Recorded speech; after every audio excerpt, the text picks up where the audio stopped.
Thank you so much, everyone, for joining in today. The topic is PBM audits and network compliance in 2026, what pharmacies need to know now.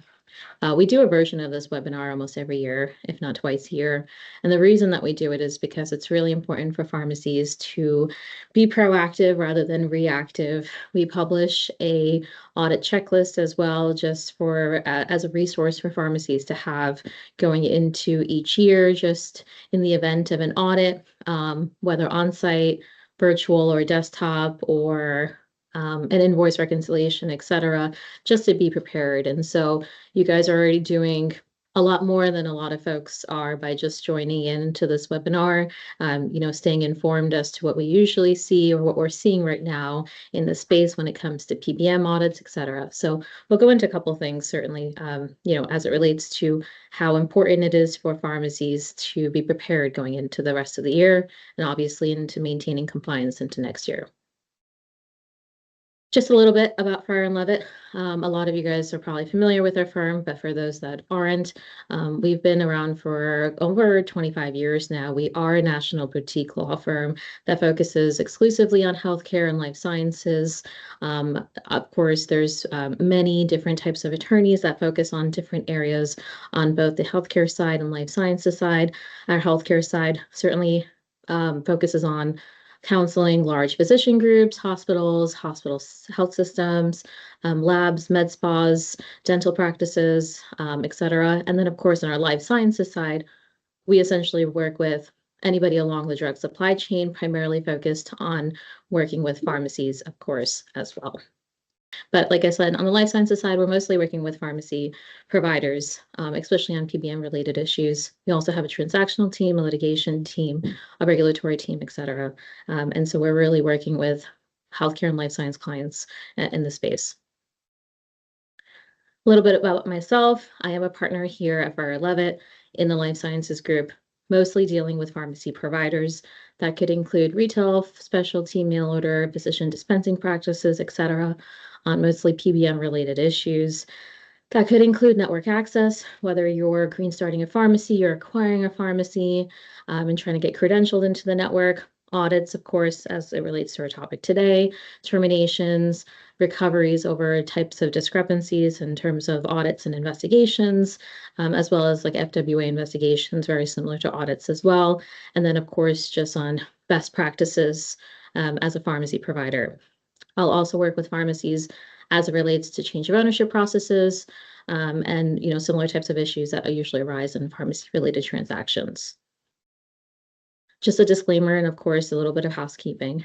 It's really important that as we go through this presentation, nothing in this presentation should be construed as legal advice. Of course, we recommend that if you don't have an attorney, that you should certainly consult an attorney or consider, hiring an attorney to actually receive legal advice.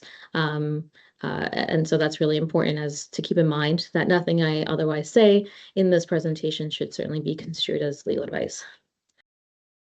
All right, so again, we're really focused on a couple things here during today's presentation. Like I mentioned, we do put out a version of a checklist so that pharmacies could be prepared and use it as like a reference point going into each calendar year or just in preparation of an audit. With that said, some of the things that we'll certainly want to consider are common pressure points to understand what the main issues that pharmacies really face based on our observations of audits. A lot of the times there's a commonality between the audits. Even though obviously there might not be commonalities between the pharmacies getting audited, oftentimes there is commonality between the actual audit discrepancies themselves, and even based on the PBM as well. For example, certain PBMs could be focused on certain aspects of a pharmacy's business during a certain period of time or an audit trend, which then causes them to otherwise focus and issue discrepancy findings on certain areas. But the most common audit pressure points that we usually see are inventory shortages, copay collection issues, patient prescriber denials, third-party claims phishing. I'll also throw in a couple other things there, including prior authorization, et cetera. And then, of course, the important thing is understanding where these pressure points might come up, but then also, of course, offering solutions as to how to overcome them, prevent them, especially when faced or when about to face an audit. The other thing is that we'll go through our 2026 provider manual changes. Every year or every other year, we'll often see PBMs put out new language in their provider manuals and their agreements, usually through like messaging of via fax, where they'll offer supplements to their existing provider manuals or updates to their provider manuals that identify new or additional terms or remove past terms that they've included in older, iterations of provider manuals or agreements as well. And we'll go through them briefly. Of course, we'll have to reserve some specifics, just given that some of this information may not be publicly available, of course, as to the specifics of those changes, but generally we'll speak about main terms and conditions to otherwise keep in mind, just so that you're otherwise keeping tabs on your expectations as a provider. And of course, we'll hopefully take away tools to be able to reduce your risk.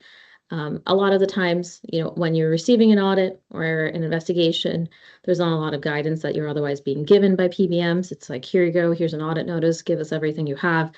And that's about it. Some folks, I have a lot of clients being like, the auditor was really nice. And I'm like, I'm sure, but they're also maybe not your best friend, right? And there's other resources besides the auditor, of course, to be able to understand how you otherwise should successfully or work to respond to a PBM audit, especially if you're considering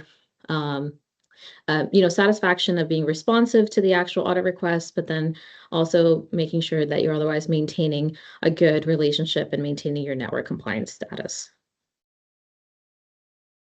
And so that moves us to understanding common pressure points. Like I said, there's many different types of audits or investigations that can be initiated on a pharmacy. That could be an on-site audit or an inspection, where a PBM comes in and otherwise actually does a physical review of your pharmacy.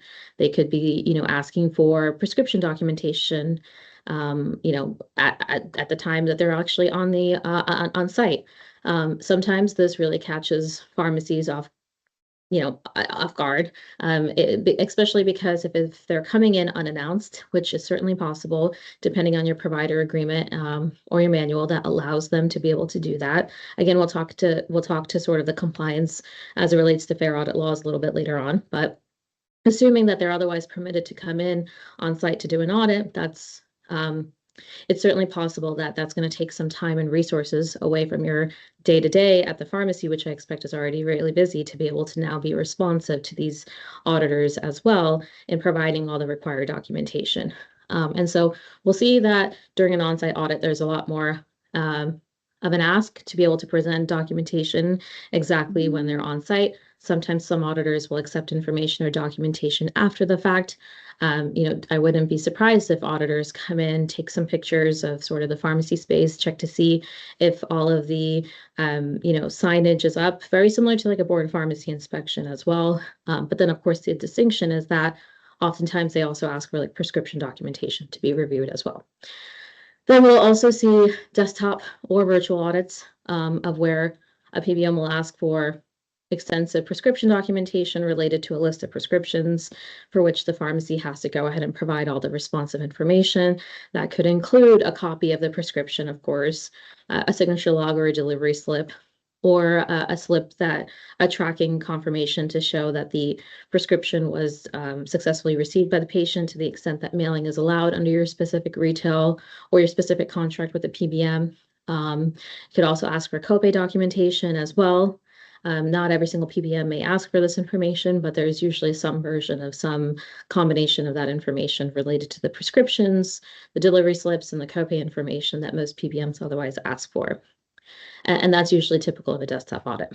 We'll also see invoice reconciliation audits, and it is becoming a much more common ask and part of audits to be asking pharmacies for their inventory and their purchase records along with their dispensing information. Again, their dispensing information and the ask for that depends, again, on the payer or the PBM.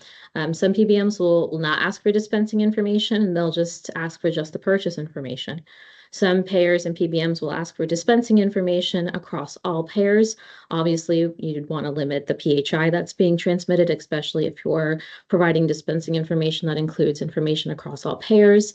But the concept is essentially in an invoice reconciliation to see whether or not the pharmacy has enough inventory to be able to support the medications that are otherwise being billed. Inventory shortages, or some version of inventory shortages, are the most common discrepancy that we deal with when it comes to pharmacies.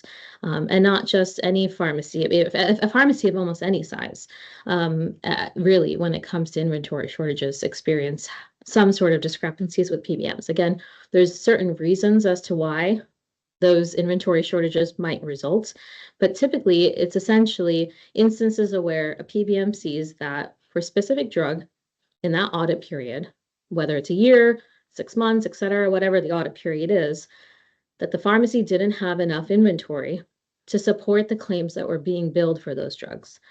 Some PBMs will do this on a drug level, meaning across all NDCs. Some PBMs will do this on an NDC level. And that could also be an issue for pharmacies where they're not keeping in mind certain NDCs need to be changed, or certain drugs need to be, the NDCs need to be changed depending on the NDC that's being billed versus the one that's being dispensed. And so, again, we'll go into sort of the issues for drug inventory shortages, but one of the most common discrepancies that we'll see in almost every other audit are drug inventory shortages. And so really, it's really important for pharmacies to reconcile their invoices regularly, to be able to document all the purchases that they otherwise maintain, not to solely rely on their wholesalers to maintain this information, which is of course important and expected that wholesalers submit this information directly to PBMs at the time of an audit, but also for them to independently maintain this information as well. Especially in instances where sometimes wholesalers are only willing to go back X number of months. There is certainly the expectation that pharmacies otherwise maintain records of their own purchases, and that too, again, depending on the payer on an NDC level. Another common pressure point that we see are copay collection issues. Again, not every PBM otherwise looks into copay collections or confirms that a pharmacy is, appropriately collecting copays, but it is an issue that we see very often.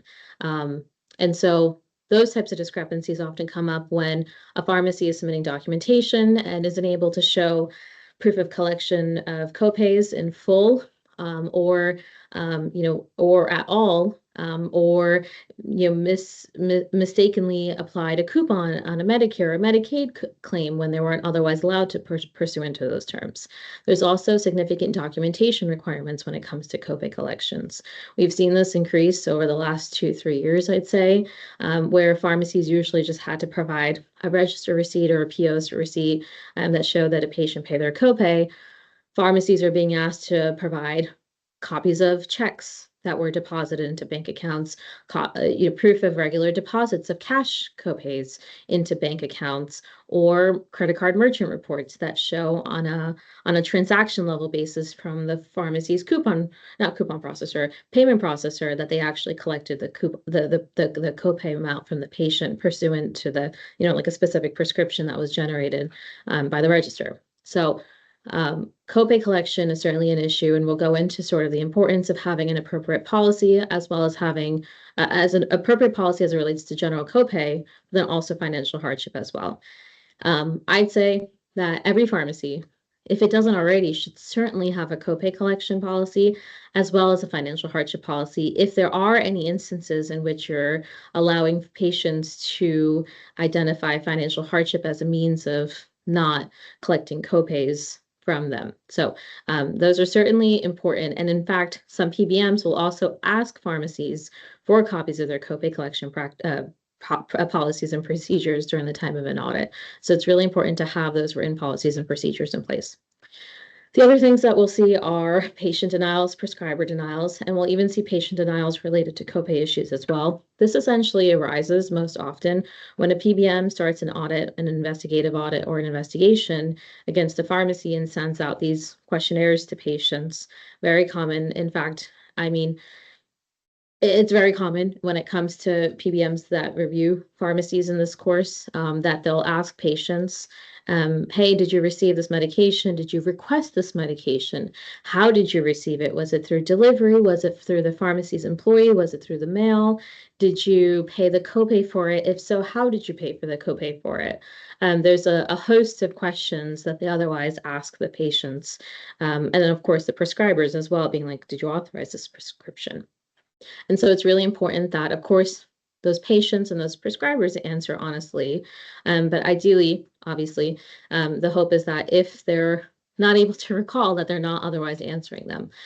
But regardless of what a patient or prescriber might otherwise indicate, you'd certainly want to make sure you have all the documentation related to a patient's authorization, a prescriber's authorization prior to the point of dispensing. And then, of course, that also speaks to the request of a prescription, the receipt of a prescription, and then, of course, the copay collection associated with the prescription as well. The other thing that we'll also take a look at is claims phishing and third-party relationships just generally. We'll see that PBMs continue to scrutinize any third-party relationship.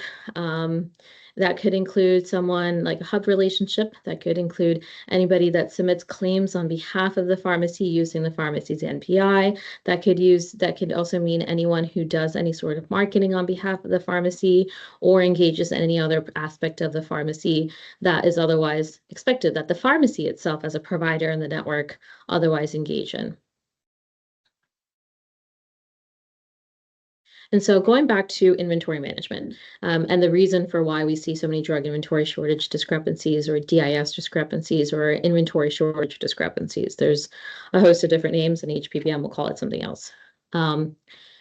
Generally, like I said, it's really where a pharmacy says, you said that you purchased X amount of this medication and you dispensed Y amount of this medication. Those two don't add up. Y is greater than X, meaning that you apparently submitted claims for more than you apparently purchased. And that happens really when it comes to instances, like I said, we'll see often where a pharmacy submits an NDC for one medication at the time of claim submission, but then is dispensing another NDC of the same medication when it's actually dispensing the medication to the patient. So there's a difference, and this makes a big difference to PBMs who otherwise audit pharmacies on an NDC level for drug inventory shortages. And so it doesn't matter that it could be the same generic medication if the NDCs itself are different.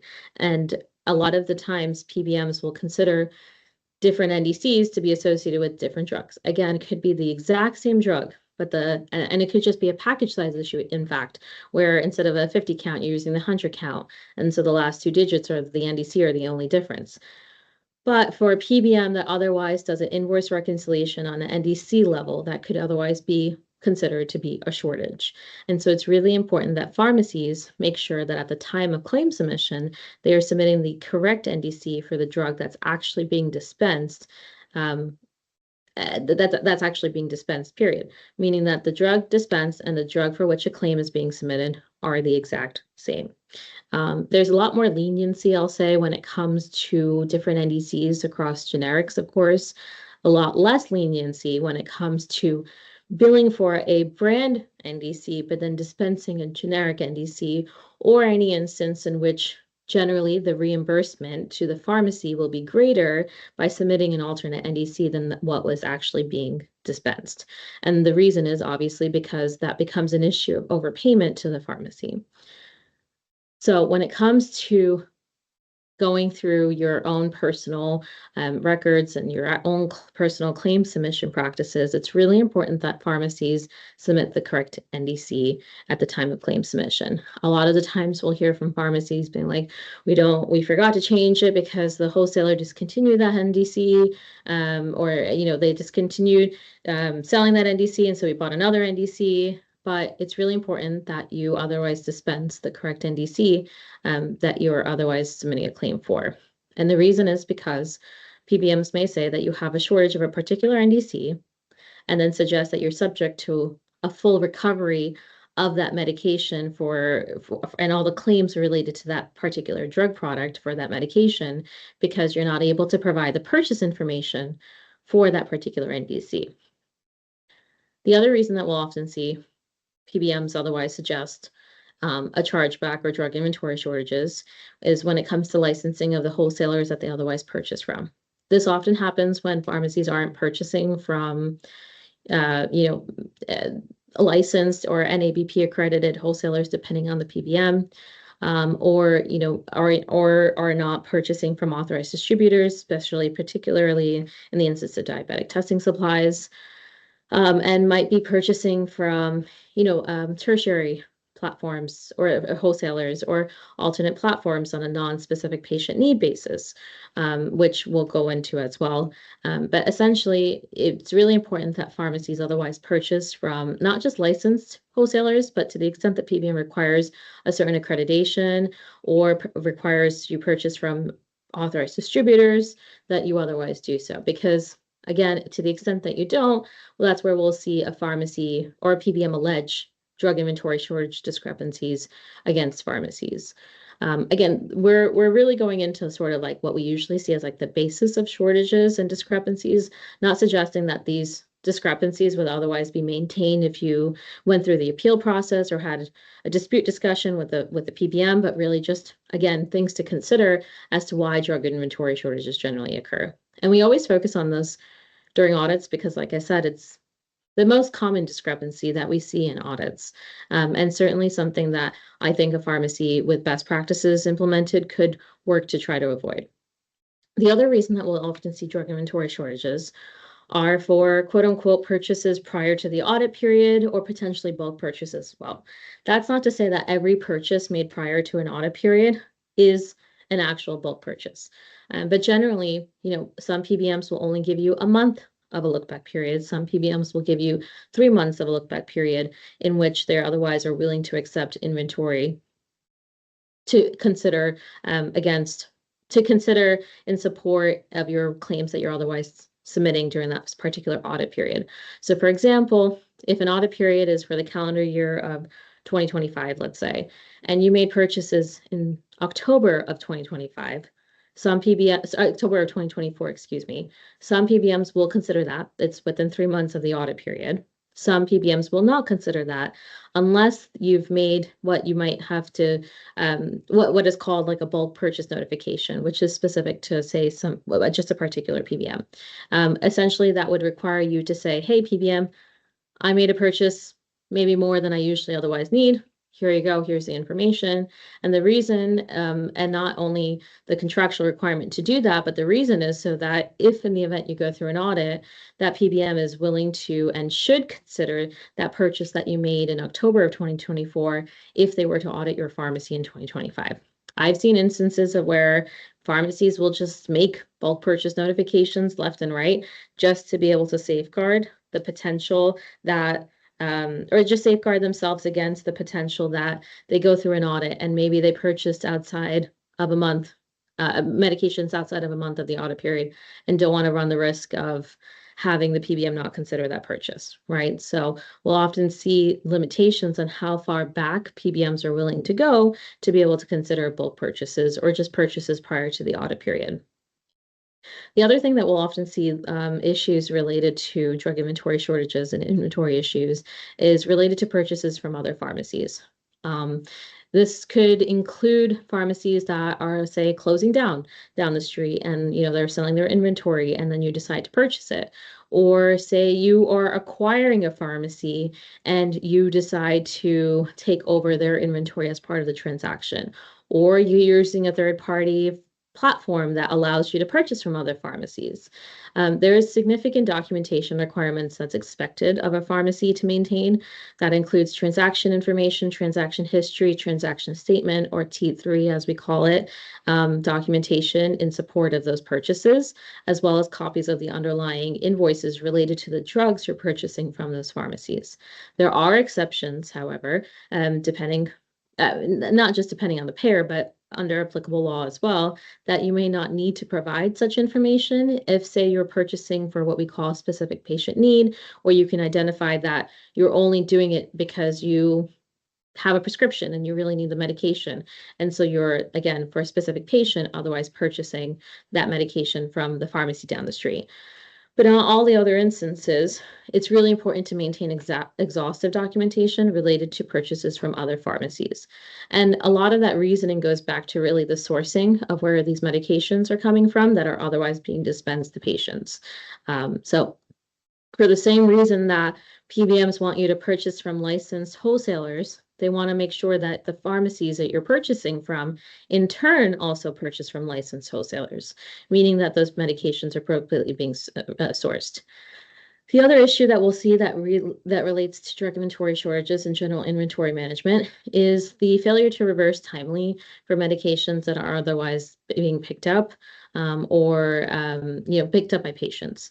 And so each PBM will otherwise identify typically a certain time period in which you otherwise need to give patients to pick up their medications, and if not, obviously reverse them.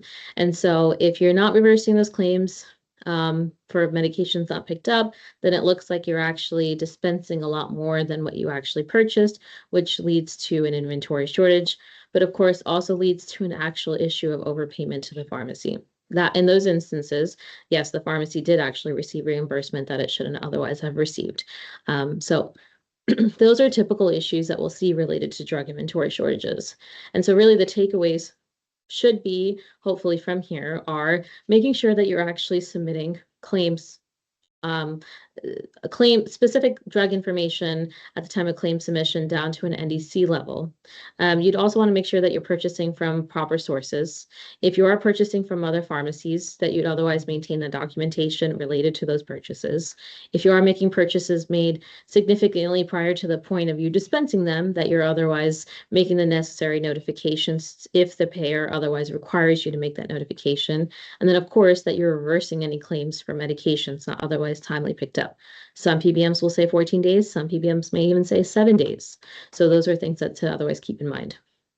The other thing we'll want to go through is prescription verification. Obviously, is making sure that each prescription is otherwise valid, right? There's, of course, you want to make sure that every prescription has the required elements of a prescription. Of course, you'd want to make sure that you are otherwise obtaining the appropriate patient and prescriber authorization prior to the point of dispensing, to the extent required, that you're ensuring that there's an actual valid patient-prescriber relationship, and then of course that you're otherwise maintaining all of the records that you're required to do so, especially copies of the prescriptions that you receive, and then of course any sort of communications that you have with both the patients and the prescribers. This is really important, especially where you have patients who suggest that they didn't receive their medication or didn't request their medication. The request is really concerning because that's suggesting that you're just dispensing medications and didn't confirm with the patient. And so being able to provide as much information and documentation to be able to suggest that you did in fact get that request authorization and that a patient did in fact request that medication is certainly really important to be able to demonstrate and to be able to defend against any suggestion otherwise, meaning those patient denials that we previously spoke about. The other thing that we'll go through is copay collection practices. Like I mentioned, not every payer may ask for this information, but of course, if asked, you'd certainly want to be able to demonstrate proper copay collection practices. That really comes down to certainly documentation and also not acting in reaction to an audit or investigation. Oftentimes we'll see pharmacies allow patients to have charge accounts or house accounts for which they could just, run up a balance and then just work towards paying off. But then, a couple months down the line, they get audited or investigated, and then they're working really hard to get paid from the patient because now all of a sudden they need to show copay collection on those particular prescriptions. Any actions typically done in reaction or after notice of an audit or investigation becomes a red flag for most PBM auditors because it looks like it is being done not in the normal course, but actually in reaction to an audit, which could be true, right? You get notice of an audit and you realize, oh no, I didn't, Joe Smith didn't pay, his copay for so-and-so, prescriptions. And so I need to go ahead and make sure that he pays now so I can provide proof of copay to the PBM that's auditing me. But really what should have been happening is the pharmacy should have been exhausting those efforts to collect, and collecting on the patient in its regular course and not necessarily in reaction to an audit. So it's really important to make sure that things aren't being done in reaction to an audit, but just being done in advance. And so to that end, you'd certainly want to make sure and demonstrate proof of collection of copay in full. And that includes your register receipts. That includes regular bank deposits if you are collecting cash copays. It includes credit card merchant reports, like I said, for a particular register receipt where it says that so-and-so patient paid with the last 4 digits of so-and-so card. Are you able to produce a merchant report that shows that through your system? Or copies of the front and backs of checks and the actual deposits of those checks into your bank account as well. All important pieces of documentation to be able to provide. The other thing that we'll certainly want to see, or PBMs will certainly want to see, is a proof of an actual copay collection policy that you actually adhere to. And that's consistent with your actual practice and the documentation you provide. This is also really true for instances of where you're suggesting, or pharmacy suggests that, hey, I didn't collect my copay from this patient because they demonstrated financial hardship. Well, PBMs will expect to see copies of that written financial hardship policy with objective criteria, with documentation that the pharmacy otherwise collects from the patient to be able to do a financial hardship analysis before it waives or adjusts any sort of copay collection or copay amount that's owed from the patient. And so you'll certainly want to have a policy in place, but also documentation in support of that financial hardship analysis, as well as notification to the patient about their qualification, how often you otherwise review the patient for their financial hardship, etc. So there are certain steps and documentation requirements that is expected of a pharmacy that might engage in any sort of financial hardship analysis or waivers as it relates to copays. In fact, some PBMs will also have exhaustive documentation requirements related to financial hardship. So important to maintain not only a copay collection policy, but to the extent that you do allow for some financial hardship analysis or waivers, or hardships, documentation requirements and notification requirements of how a pharmacy otherwise qualifies a patient for financial hardship. The other thing, of course, is demonstration of appropriate application of a coupon on certain medications as well. And that kind of goes down to the secondary claims to the extent that there was a coupon applied, documentation in support of the fact that a patient's copay was otherwise brought down to 0. Sometimes PBMs will even say, we want to see payment from the secondary claim processor that shows that you actually received payment for that secondary claim as well. So again, usually it's a screenshot of a secondary claim going through, but it could be a little bit more than that as well. The other thing that we'll want to kind of go through are prior authorization and third-party relationship issues. When it comes to prior authorization, it's an area of scrutiny that we continue to see on pharmacies by PBMs with, I'd say, almost like different. We'll see them come in waves sometimes, or we'll see it with some consistency. So every PBM, for the most part, has limitations on the involvement of a pharmacy in the prior authorization process. Some PBMs will say a pharmacy can engage in the PA process altogether where they act on, and they cannot act on behalf of a prescriber. Some PBMs will otherwise say a pharmacy can engage in the PA submission process, but only under these limited circumstances. And so it's really important that a pharmacy understand, especially if it's involved in the prior authorization process, what their limitations are and the actual initiation of the prior authorization, the completion of that form, and even submission of that form as well. In fact, there's some PBMs that will say you can't even initiate, meaning you can't even generate a key code from Cover My Meds when you have to submit a PA, and you're required to notify immediately the prescriber or the patient that a PA is required and let them go ahead and handle everything independently. And so certainly when it comes to PAs, we'll want to make sure that if you are engaged at any level of the prior authorization process, that is otherwise consistent and compliant with the actual PBM terms and conditions.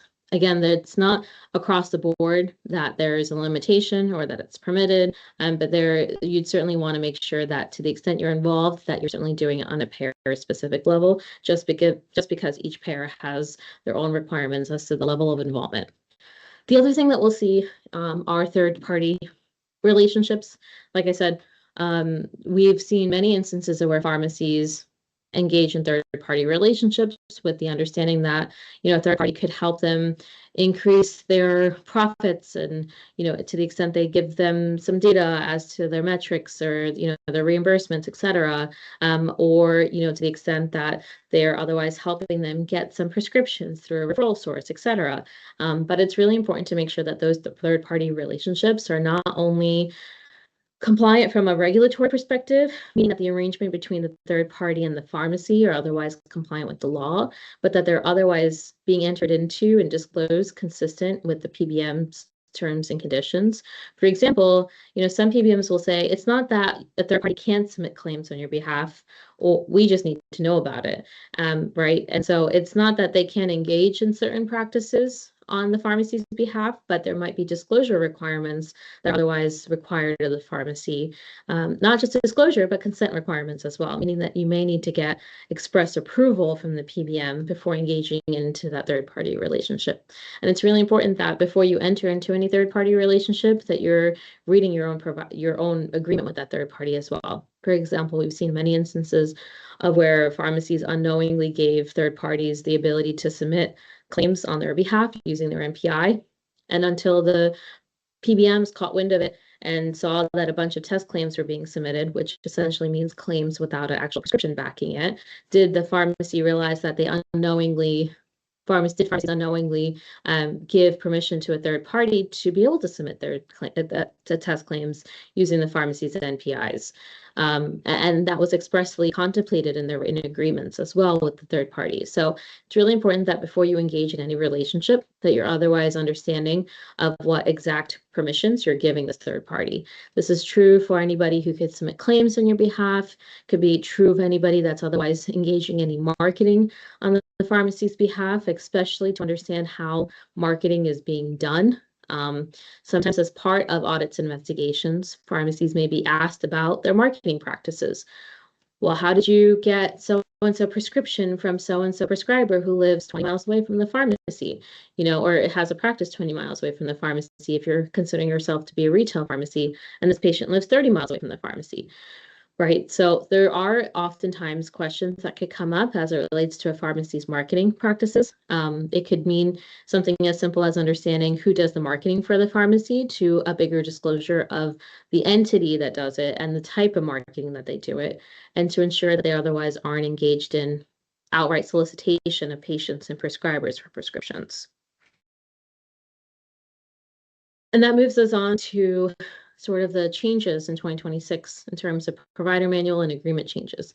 Like I said, oftentimes at the beginning of the year or at the end of a calendar year going into the next year, PBMs will often fax, email, or update their portal with new terms and conditions that pharmacies should certainly keep in mind and should certainly review. Oftentimes, like I said, it's usually done at the end of the year, going to the next year at the beginning of the year, but sometimes they'll do it throughout the year as well. So it's important to not ignore the faxes that you otherwise receive from PBMs and that you're actually taking time to otherwise review them, however minor of an update, just so that you can see if that particular update might affect you and your participation in the network. Generally, you would want to make sure that you're in compliance with your provider agreement and your manual and the expectations of your network. This is especially true, say, for example, you're in a retail network, but you're engaging in mailing in a network that otherwise doesn't allow for mailing. For example, we'll take Optum, for example, that otherwise places a limitation on mailing altogether for pharmacies in their network. And so you'll certainly want to make sure that the network you're in otherwise matches the type of business model that you're otherwise engaged in. This applies to any sort of provider type that you are. The other thing that you would want to make sure is the timely disclosure of issues. And this isn't just as it relates to audits, but more so about anything related to the pharmacy's practice, right? This could include your changes in ownership, which is very important to make sure you're doing timely notifications for, changes in PIC or managerial positions to the extent you're required to, location, contact information, even hours of operation is important to otherwise update if those change. And then, of course, any sort of disciplinary actions that might have come up ever since the time you credentialed with the PBM. Board of Pharmacy actions in particular are really important to make sure that you're otherwise updating PBMs about to the extent there was any disciplinary action. And the word discipline could be very broad depending on the PBM. It could be something as minor as a small fee that you had to pay due to, just some small oversights at the time of an on-site inspection, leading to an actual probation, for example, for a particular pharmacist or an employee at the pharmacy as well. And so making sure your understanding of those obligations is certainly important as well, aside obviously from audit compliance, just general network compliance to make sure you understand if there are other disclosure obligations that might come up. Not just at the time of re-credentialing, but just generally you may have the obligation to proactively or to just timely notify PBMs, right? I say that because oftentimes pharmacies will say, oh, I'm up for re-credentialing in a few months, I'll tell them then, but that might not necessarily absolve your requirement or your just obligation to disclose an action to a PBM within a certain period of time. Sometimes PBMs say you must tell us immediately. Sometimes they say you must tell us within 5 or 10 business days of the action having occurred. And that action could, again, apply to a change in ownership, PIC, location, change essentially in most credentialing information otherwise initially disclosed to the PBM. The other thing that you want to obviously make sure is that you're always updating your policies and procedures and that you're customizing these certainly to your pharmacy. You'd want to make sure that you are actually reviewing them, you're implementing them, that you have training for your employees as well. And we'll go into that in terms of general requirements to maintain network compliance.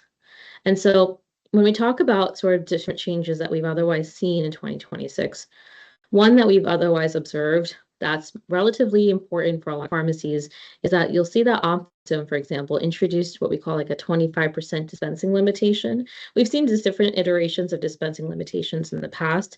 Certainly, for example, some payers say if you dispense more than 50% of the sum of your AWP is attributed to specialty medications, will throw you into a specialty network and require specialty credentialing, right? We've seen that in the past. We've seen limitations on dispensing certain products in certain therapeutic categories. And so very similarly, we've seen Optum in 2026 introduce a 25% dispensing limitation, where it essentially says that pharmacies, unless they were given a specific arrangement that was approved by Optum, are required to have no more than 25% of the total claim submission or the amount paid to Optum related to Optum claims attributed to a single therapeutic class. The reasoning there is that, and we've seen this, is that Optum is expecting that pharmacies in their retail networks, this is applicable for pharmacies in the retail networks in particular, otherwise maintain retail operations. Stereotypically, that's just a pharmacy within a storefront, open location where, pharmacies servicing their local patient population area. That also translates to why we see a delivery limitation of no more than 100 miles with Optum as well. Now, we've seen this play out, this dispensing limitation play out in a couple different ways, mostly affecting new providers that are really credentialing into the network, more so than the existing providers that are credentialing into the network. But it's still really an important term of the provider manual to keep in mind, because the expectation is that you're otherwise having a diverse dispensing range of medications to your patients, and they're operating as what Optum might otherwise consider to be a retail pharmacy. Some other changes that we'll see, right, and things that you want to keep in mind, like I said, is that if you're engaged in the prior authorization process, that could also be something that PBMs otherwise change the language on as to how involved a pharmacy could be in the PA process, right? So if there's particular areas that you're otherwise engaged in or working with third-party relationships on. Those are certain aspects of different provider manuals you'll certainly want to change. So for example, I can't, again, without realizing or without understanding that some of this information might not be publicly available. And I'd encourage everyone to go look at, say, a 2025 provider manual to a 2026 provider manual or 24, depending on what was last updated, to understand some of these changes. But amongst these PBMs, we'll see that some PBMs did have more relaxed language about the use of hub relationships or certain coupons that were previously restricted that can now be used, as well as, like I said, additional limitations on the involvement of the prior authorization process. And so it's really important to go through these provider manuals to understand what additional new obligations might have been imposed on the pharmacy, while also understanding maybe there may have been additional or older terms that have since been removed. Other things that are really important when you want to look at provider manuals is your right to appeal certain actions, your right to dispute certain actions as well. So those are certain, important areas of provider agreements and manuals to keep in mind.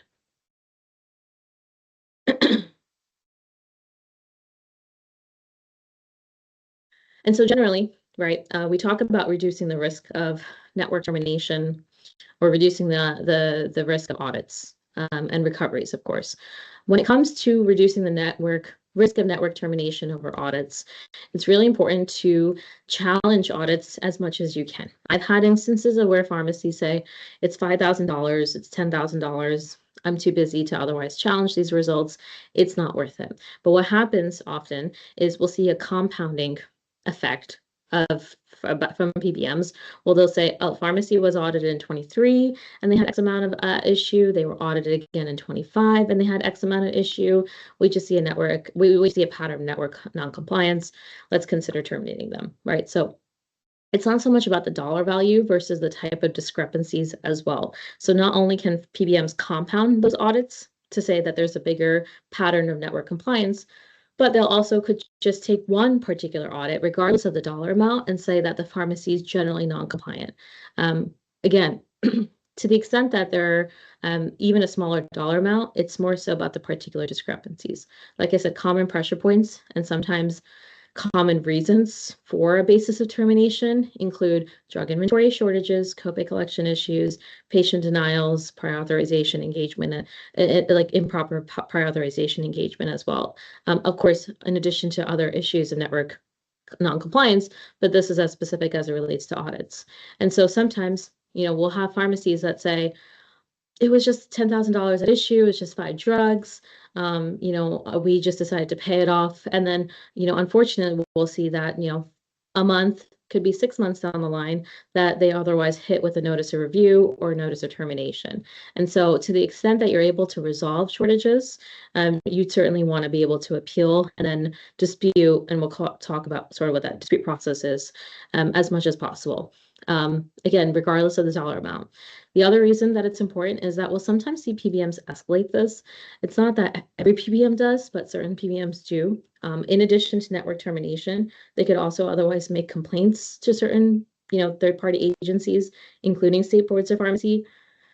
Not everything that is a contractual violation is a board of pharmacy violation, of course, but there could still be complaints. And so to the extent that you have any unresolved audit, I highly do always, we always do recommend to pharmacies that they should consider challenging it as far as they can. Obviously from a cost benefit analysis and then from a time perspective and obviously other aspects of, whether it's worth it. But I will say that for any audit, it's for the best if a pharmacy has the last word, I'd say. The other thing that you want to do to reduce the risk of network termination, aside from audits, is obviously to make sure you're otherwise maintaining compliance with your general terms of your agreement. And that particularly is as it relates to required disclosures. We'll see that as it relates to ownership. We'll see it as it relates to disciplinary issues, and to make sure that it's being made on time, but that you're also providing exhaustive information that's otherwise required of the pharmacy in support of why the pharmacy should be a continued network provider for its patients. We'll see sometimes that PBMs terminate pharmacies solely for the failure to make a notification about a disciplinary action. Even though the actual discipline itself might not have been significant, just the failure to make that notification is sufficient per the PBM to otherwise terminate the pharmacy. The other thing, of course, is to make sure you're always being proactive in terms of compliance. We already talked about a couple of areas that we'll see as pressure points, right? The drug inventory shortages, the copays, the prior authorizations, making sure you otherwise have documentation in support of all your purchases and in support of patients' requests of prescriptions. And so obviously having a culture of documentation, as we refer to it, in place. And then, of course, having policies and procedures and having regular training of your staff as well, especially for pharmacies who do see a high turnover of employees, to make sure that all employees are otherwise appropriately being trained on those policies and procedures is really important. The other thing is, of course, engaging counsel early.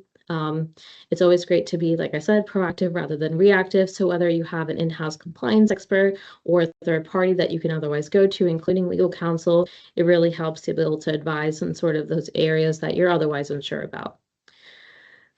The other thing we'll want to kind of briefly touch on before we hit some questions here are legal tools that you otherwise have available to you. Those include pharmacy fair audit laws, especially true for those that are just audits, not necessarily investigations. I say that because most fair audit laws might have a carve out for investigations or FWA investigations, meaning that the law applies unless PBM otherwise suggests that there is some FWA involved. Nevertheless, we still see it as a very powerful tool, especially in the event of any audit of a pharmacy, to understand what your rights are, what the scope of review could be for a PBM, to be able to, for example, we'll see sometimes that PBMs start reviewing pharmacies for very clinical reasons or alleged very clinical discrepancies from an auditor that might not otherwise be a clinician. And so that's particular state that the pharmacy is located in could require an audit be actually done by a clinician auditor or like a pharmacist, with someone with a pharmacist degree. So, for example, that whole audit could otherwise be invalid, right? So there are certain things that you'd want to keep in mind as it relates to your state's fair audit laws, especially when hit with the notice of an audit as well. You also want to understand in your state if you have prompt pay laws, which in addition to your contractual agreements will otherwise require PBMs to make sure they're timely making payment on otherwise clean claims. You also want to understand what your rights are in your state if you have an any willing provider law, which essentially says that just again, broadly depending on your state, but that if you're an any willing provider and you're able to meet the terms and the conditions of the network, you should otherwise be permitted to get into the network and stay on the network. And so those are certainly some, important laws to keep in mind. And I know there's a lot of state pharmacy associations, and we always encourage pharmacies to get involved in those in terms of the advocacy efforts that a lot of those state associations are a part of. Always really helpful to be able to protect your interests, of course, as a pharmacy provider. We'll also want to always consider dispute resolution processes under your provider agreement or manual. A lot of folks, receive a notice of final results and usually think that they can't do anything else there to be able to challenge their audit results.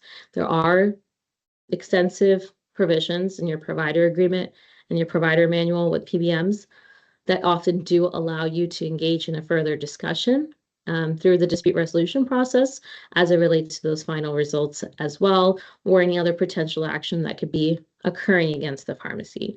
So again, this is why reading your provider agreement and manual is certainly really important.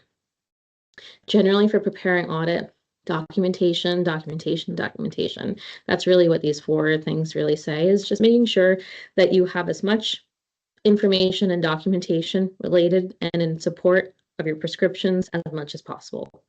You'd also want to make sure that you, again, periodically self-audit.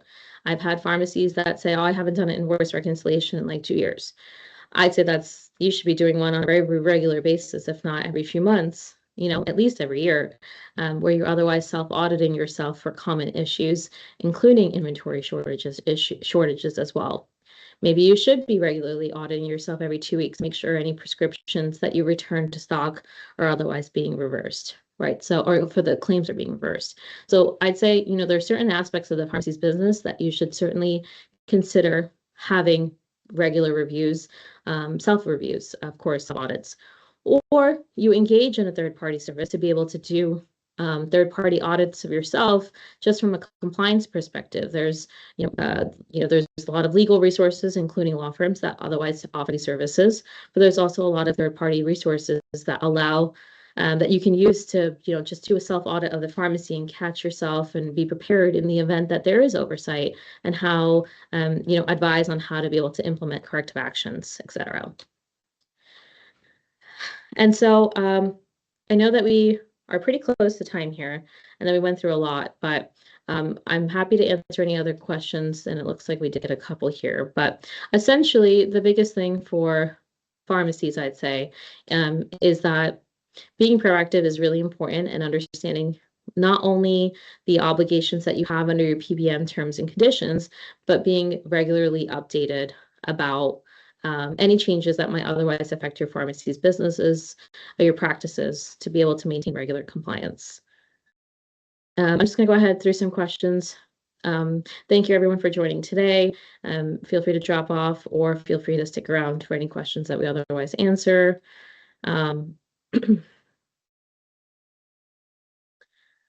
So someone had asked if we have like a state law tracking document that lists states that have anti-PBM laws.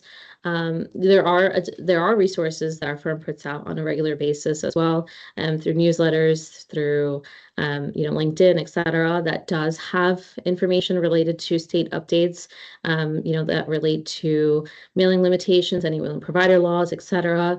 Also a source that we would otherwise be able to connect you with. And then, obviously look into the specific states that you are located in, and then of course do business in as well. And that's certainly something that we can look at. Another question was whether an ABP accreditation is evaluated at the legal entity level or the specific invoicing or distribution local level.